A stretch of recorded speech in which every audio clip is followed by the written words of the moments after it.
Après une nuit de forte tempête, la mer se réveille bien houleuse et je vais quitter Carreau, destination Arles, sous un magnifique ciel bleu, mais avec un fort Mistral. Arles, point de rencontre entre une route terrestre reliant l'Italie et l'Espagne et une voie fluviale, le Rhône, n'avait pas échappé aux Grecs qui, dès le VIe siècle avant Jésus-Christ, entreprirent de s'implanter en territoire ligure.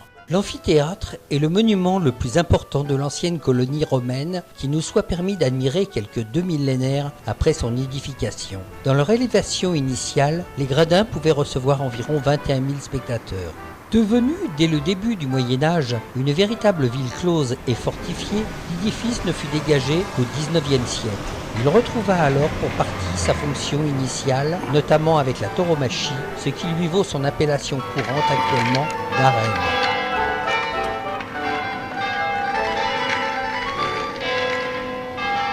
Précédant d'un siècle son illustre voisin l'amphithéâtre, le théâtre romain d'Arles est aujourd'hui beaucoup moins bien conservé. Construit à la fin du 1er siècle avant Jésus-Christ, il date de la première phase d'urbanisation de la colonie romaine fondée par César en -46.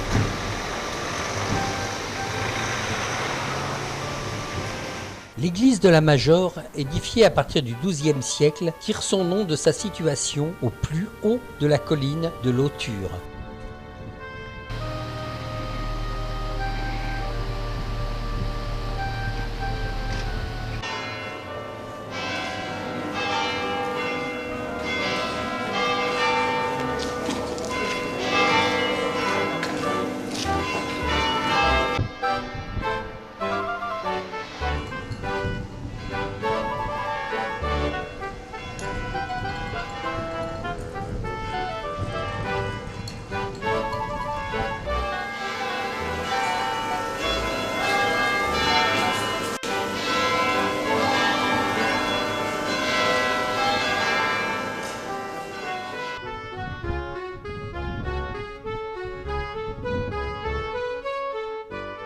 Dans très peu de temps, les travaux entrepris en particulier avec la projection laser pour le nettoyage des statues prendront fin et le cloître retrouvera sa beauté d'antan.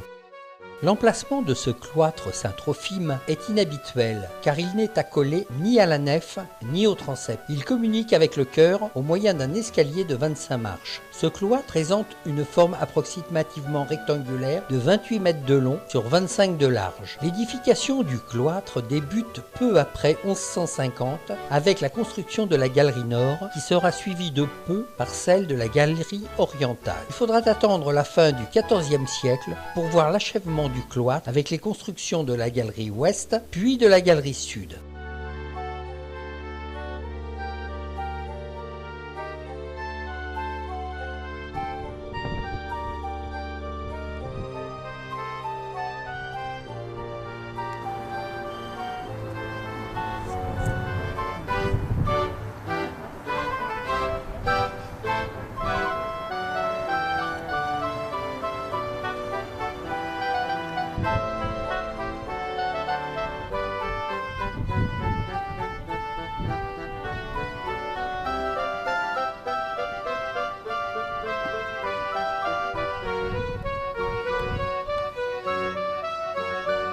Dans une salle située au nord du cloître sont exposées 7 tapisseries de la fin du XVIIe siècle représentant l'histoire de Godefroy de Bouillon conduisant la première croisade. 6 de ces tapisseries ont une bordure brune, ce qui permet d'affirmer qu'elles ont été créées dans les ateliers de la ville de Felletin. Une seule représentant la naissance de Marie est une tapisserie d'Aubusson car sa bordure est bleue.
Le pont Langlois, du nom de l'employé chargé de le garder et de le manipuler. Le pont de Langlois a acquis une renommée mondiale grâce aux représentations qu'en a fait Van Gogh à la fin du 19e siècle.